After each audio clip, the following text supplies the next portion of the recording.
Hello student, in the previous video we saw what is outsourcing. Now there are two types of outsourcing. First is BPO and the second one is KPO. Now what is BPO? BPO is outsourcing of work to some third party service provider in order to save money. For example, you may have called some your service provider like Vodafone or Airtel. There's somebody pickups call and somebody at your call and solve your queries and solve your problems. So what do you think? Is it that are you calling to the Airtel office or Vodafone office? No. Call center is actually outsourced from the company, from the service provider company. They have taken this service. They have given a contract to some services. Now what do you think that why they have outsourced this? Because their main focus is to give mobile services to the people, and for that facility they actually charge us. But if the customer has some queries or they want to solve their problems, it's not their main core area of the business there. So that's why they have outsourced this service. So now you have understood that business process outsourcing is a business practice in which one organization hires another company to perform a task that the hiring organization requires to operate its own business successfully. The company makes formal agreement with the agency. The agency then sends the manpower required to the company. The agency charges the company for their services and in turn pays wages to their employees. Now, global competition has given rise to this outsourcing. Another example of BPO is outsourcing of payroll.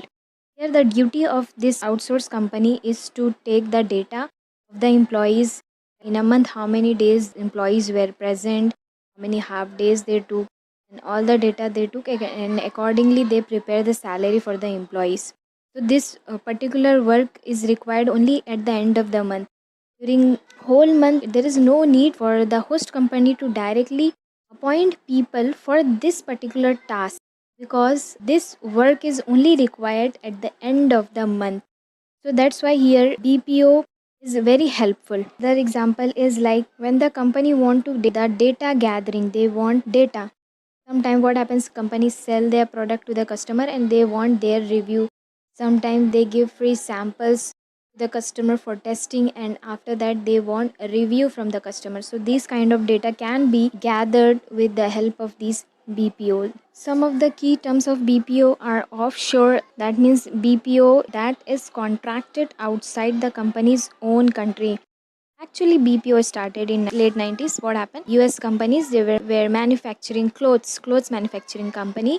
And these clothes, they were actually made in India and they were designed, they were sold to the customer in US. But only the production was done in India. Benefit was that cost reduction.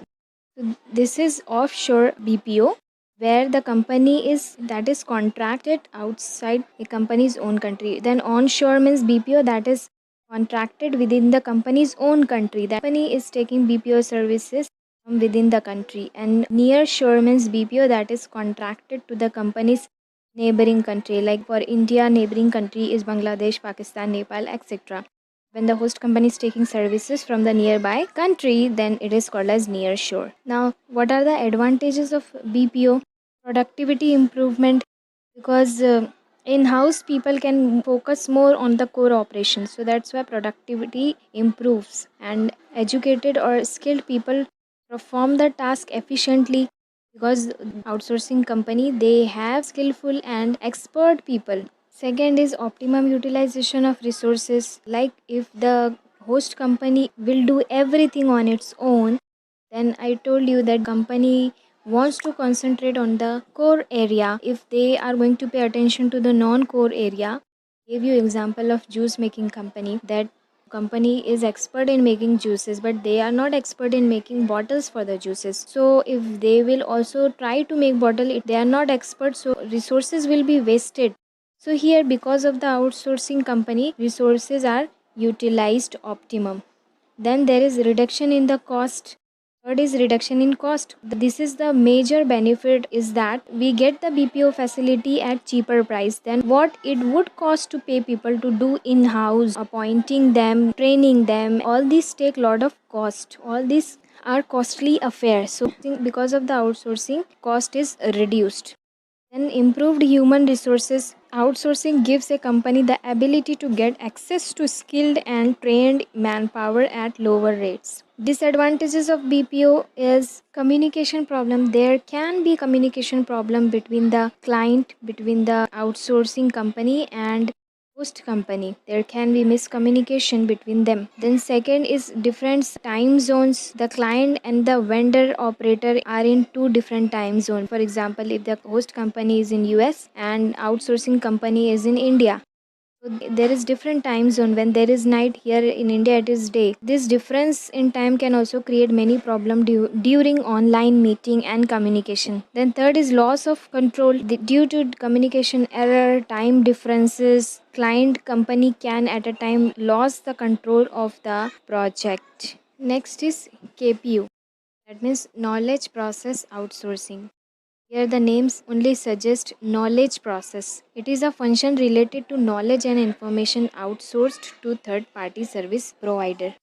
Companies utilized KPO when they are looking for specialized knowledge and expertise, and when they have a shortage of skilled professional on staff. Ideally, companies look to KPO to simultaneously obtain highly skilled workforce at lower cost. See, KPO and BPO are different.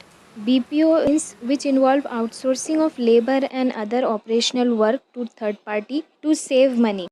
And KPO is a subset of BPO, but KPO involves far more specialized, analytical, and knowledge based work. So, companies that engage in KPO look to obtain highly educated and skilled individual without having the cost of training and developing those workers. So, example of KPO can be like financial consultants, research and development, business operations, that means management consulting, technical analysis, investment, legal, and data analysis and interpretation. These services, they require skilled and expert people. What are the advantages? Cost reduction is possible as the client get professional services at low cost. Then business organization can hire skilled employees from KPO service provider. Then highly end services are provided at lower cost to decrease unemployment and benefit their economy. Fourth is provide flexibility in terms of human resource management and time management. What are the disadvantages? Security of the organization is questioned. Next, second is the character of the employee and the quality of work cannot be assured. Third is KPO is time consuming and cannot provide quick fix to the company seeking immediate results. Fourth, lack of communication between partners due to legal, language, and cultural barrier can lead to complications. And fifth, reduction in communication due to language barrier. Next is LPO, legal process outsourcing. It is a type of KPO only. It is an offshore unit undertaking legal work assigned by legal department and organization from the area where it is costly to perform, such as US or Europe, to the areas where it can be performed at low cost, like India. LPO refers to the practice of law firm or the corporation obtaining legal support services from outside and law firm or legal support services company. Legal corporations have large number of tasks that need to be performed. However, it is very hard to manage these tasks in-house as it could be cost you more. These type of tasks demand for excellence as well as huge amount of time for great output. In such type of situation, majority of the law firm go for LPO from the reliable service provider that not only help to reduce the workload but also boost the profit of the law firm without sacrificing the quality of the work. Advantages of LPO: first, it is one of the most significant advantage is that it is cost saving. Second is outsourcing legal work to external vendor allows the organization to access high level talent and niche expertise that does not exist within the firm. Third, employing a combination of in-house and external talent allows the law firm and the organization to tailor their liabilities in response to workload and client demand. Flexible staffing also reduces firm overhead. That means if the company is using combination of in-house employees and external outsourced employees, what will happen? This will reduce the liability of the company, this will reduce the cost, and workload also it will decrease, and overhead cost also will reduce. Disadvantages are: first, there will be problem of authenticity as some of the important document need to be shared with the outsourcing firm. Second is there may be a problem of in-depth knowledge of all relevant laws. The LPO firm should be expert in, should have the deep knowledge about the laws, otherwise there will be a problem. Third, there will be a problem of cultural and language barrier that would hinder the communication between domestic and international team. Fourth, LPO also gets affected by geographical hurdles between firm and clients.